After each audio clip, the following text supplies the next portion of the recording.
and welcome to another episode of Connection Complete. We're here today with Sue Johnston, author and infertility advocate. We're at the Brighton Chamber of Commerce at 218 East Grand River in Brighton, and we're upstairs today in the lovely boardroom. Thanks to our prop handler. This tree has a mind of its own. Thank you so much for being here. Oh, it's a pleasure to be here. Thank you so much for having me. Yes, you're welcome. I want to ask you about your journey. That's how I'd like to start off. Can you talk about your fertility journey with our viewers here? Sure. Well, it was a long journey, and I just feel like to tell a little bit about me. When I was a little girl, I was the youngest of four, and I always begged for a baby brother or sister. And my mother would say, "You're going to be the baby of our family, so when you grow up, you can have as many babies as you like, but you're going to be our baby." So I thought, well, right then and there, I was going to be an elementary school teacher because I love children so much. And I thought that would be a perfect profession for me to have until I could have babies of my own. Well, my mother was a very wise woman, but in that area, she was not correct. And sadly, when it came time for my husband and I to start a family of our own, it just was so difficult for me. And but my mother also taught me to be very assertive and to go after my dreams and to not let anything stop me from trying to, get what I wanted in life. And nothing to me was as important as family. And I'm sure a lot of the viewers, nothing is as important to family for them too. So after about 6 months of infertility treatment, through a regular OBGYN, I decided, and we passed all of the tests with flying colors.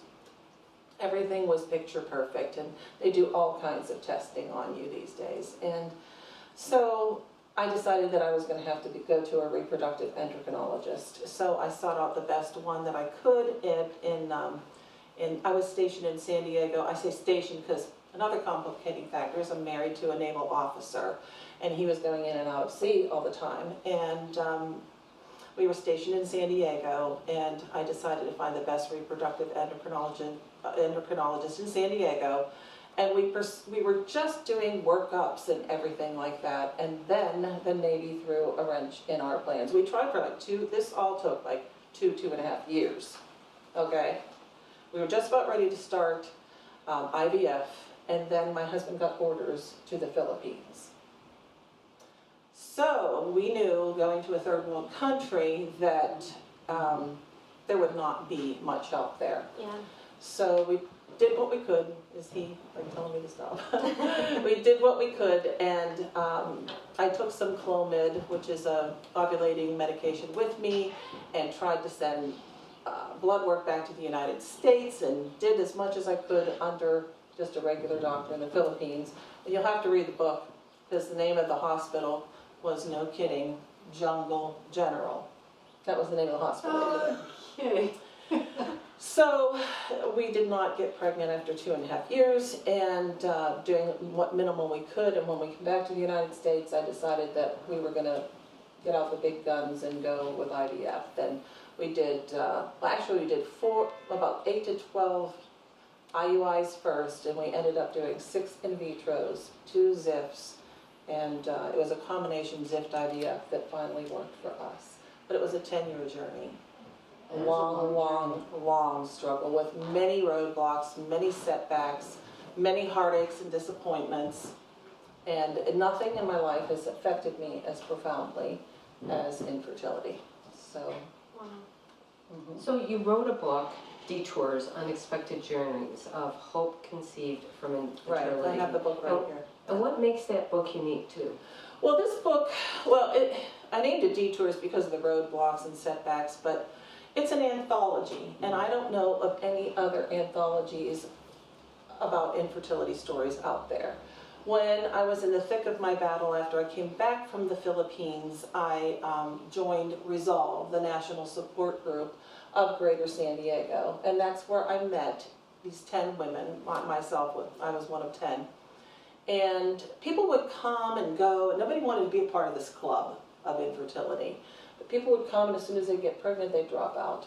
But this core group of us, it took us over 13 years for all of us to. We have almost 100 years of cumulative infertility treatment among the 10 of us. So we were lifelines for each other, and we have all different outcomes. We have donor egg, we have surrogacy, we have child-free living, we have adoption, international and domestic, we have male factor, you name it, we have a different way to build your family in this. And the real stories from real people that, you know, many books out there are very clinical and they don't address the emotional side.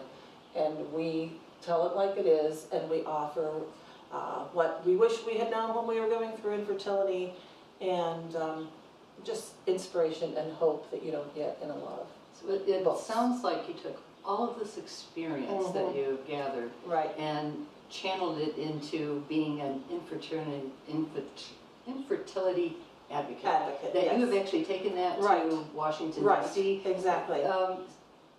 With the affordable access to care, that was your passion, Right. that was what you were pushing for? Right, exactly. Well, this past May, well, the book came out in March, and in May, I decided that I should go to Washington, D.C., because Resolve, the Infertility Support Group Association, sponsors Infertility Advocacy Day.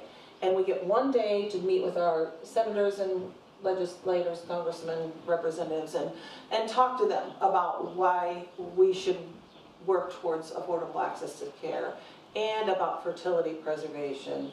And there was a bill on there about tax refund for people who adopt, and the wounded warrior, the wounded veterans bill was in Congress too.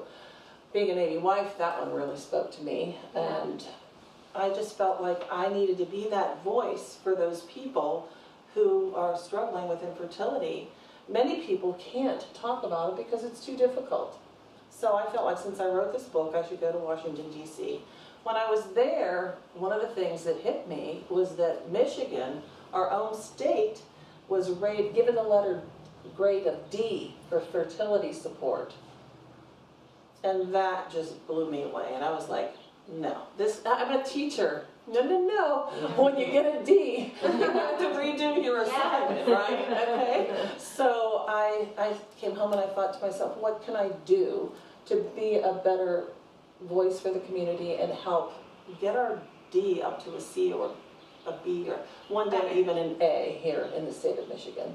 So that's when I started the Resolve support group here in Michigan.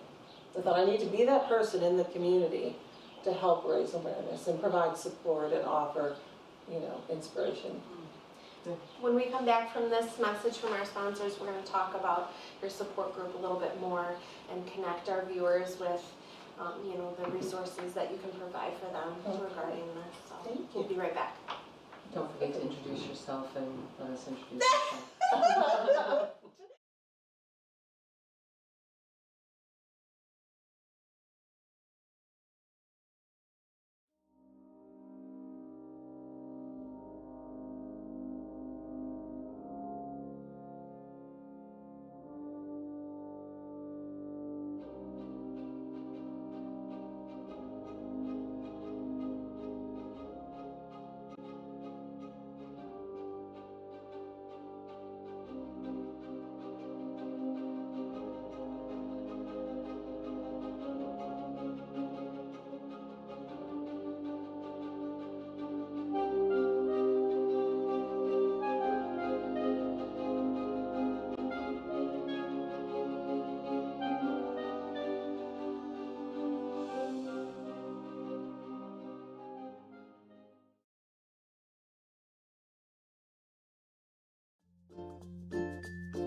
welcome back to Connection Complete. I'm your host, Julia Barker, with my co-host, Mary Beth Patrikas, Mama Bear Productions. Beth Notaria, Certified Grief Recovery Specialist. and today, again, we're talking with Sue Johnston.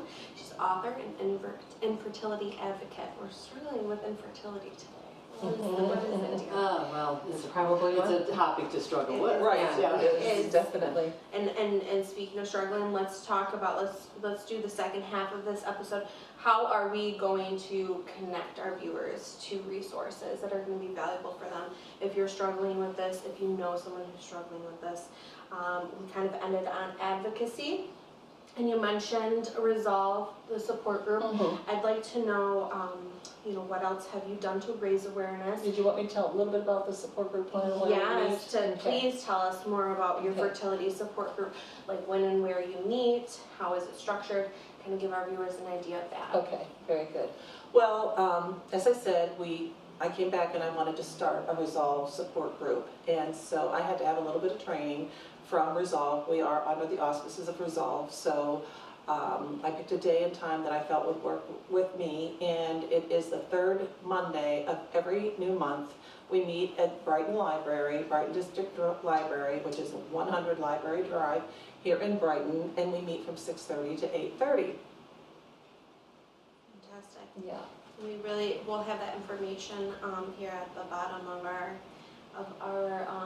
segment so that Right. people can have that written down. It's really important to know where you can go to get some support. As you mentioned, you wrote a book about it. It Right. was instrumental. Right, it was, yeah. So Sue, what is some advice that you could give to others who have loved ones that are encountering and struggling with infertility? Right. Well, I feel like my website is a great resource for anybody who's facing the challenges of infertility. So my website is www.theinfertilityadvocate.com. And you can go on there and you can read about what resources are available. I have, in the back of my book specifically, there's a part that tells about what you can do and what you can say, and what you should not do and what you should not say for those who are struggling with infertility, because it is a delicate topic. It is difficult to bring it up, especially when your loved ones are hurting. So the advice in my book is really, we talked about it a lot. We know that these are words and gestures that feel good and comfortable for your loved one to hear and for you to do. But I also created a line of support cards called Infertility and Friendship Cards. The line of cards are on there, on the website, and I have 3 that I thought I could just kind of spotlight for you. Yeah. These are such a fantastic idea for when Aren't they people cute? don't know how to Yes. help and get engaged Right. or lift their spirits. Exactly. Yeah. Okay, so this first one is one of my favorites, kind of funny, but it says, if one more person tells me to just relax, they're going to be wearing this pina colada. Okay? And it's blank inside, so you can write anything in there that you want. This one is a mama elephant and a baby rhinoceros at the Animal Adoption Agency, and it says, I don't have mama's eyes, but I do have mama's heart. And inside it says, congratulations on the adoption of your beautiful baby. This one is one of my favorites because it has a little humor in it, and there's the petri dish sperm are bouncing off and the egg here, and someone bringing flowers and perfume and candies and courting the egg. And this is the IVF lab in the center, and it says, Mama always told me to play hard to get. And then inside it says, sending you a little humor and a lot of positive vibes on your IVF.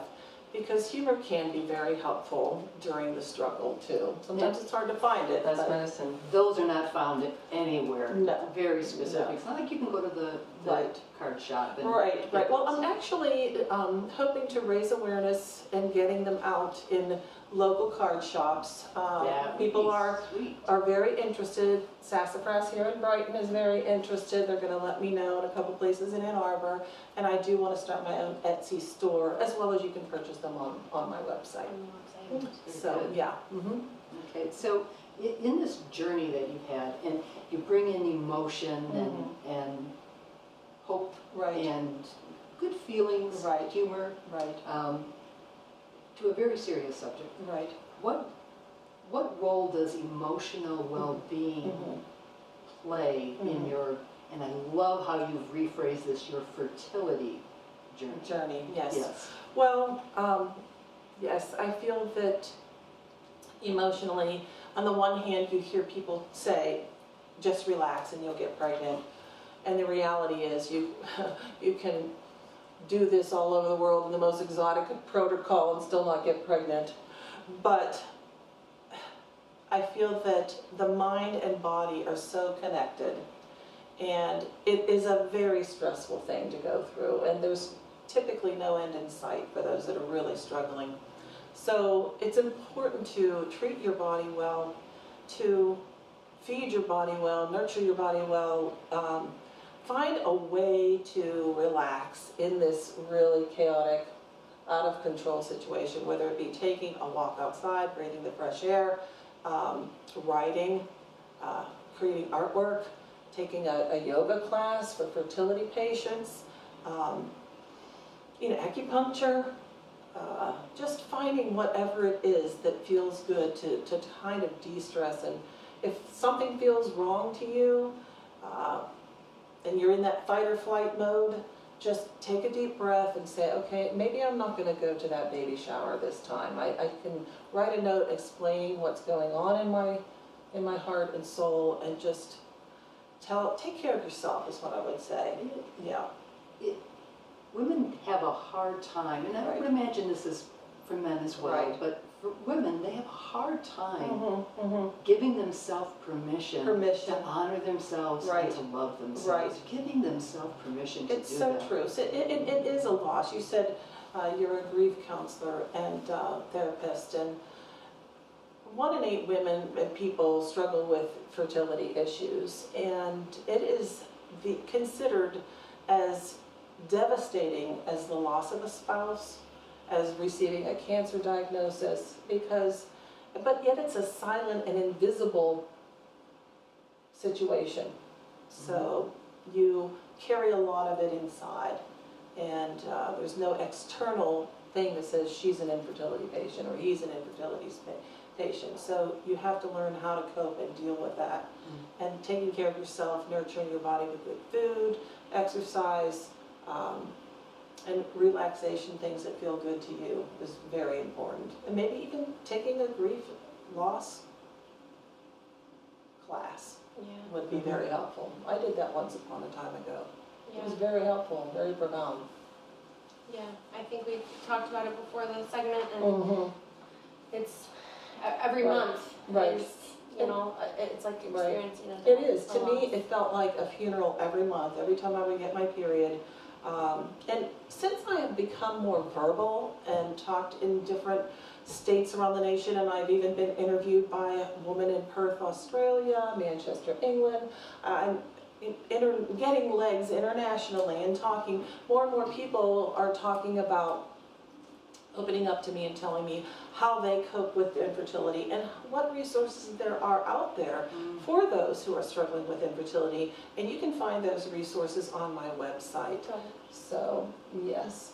That's what we're here to do, to connect the community to these valuable resources, Right. especially with these topics that, we're afraid to talk about, that, sometimes are surrounded by stigma. So that is what we're here to do. We're so happy to have you It's here so today. great to be here. I just can't thank you enough. And there's nothing, there's so many resources, but finding your trying to conceive sisterhood is so, we call it TTC, is so important. Yeah. Yes, because face-to-face contact is bar none, like the best support, holding someone's hand, helping them through it. Yeah. So again, your support group, that information can be found on your website. Right. We'll have your website on your segment here. And also, I want to ask, can we get the book on your website? Oh, sure, you can order the book. You can click right on the links on my website. You can also order it on Amazon. I'm pleased to say that since it's released, we've been a #1 bestseller out of 7,500 books. In the fertility category, we've been #1 for a long time. Yes, I'm very pleased with that. Nice. Sue Johnston, thank you so much for being here. Thank you. It's my pleasure. Fantastic. Thanks for doing what you do to help me get the word out Thank you. and help support those who need us most. Thank you. Yeah. You can find Sue's website and other information about her groups, support groups, her book, and fantastic cards. Thanks. Here at the end of the segment, thank you for being with us today.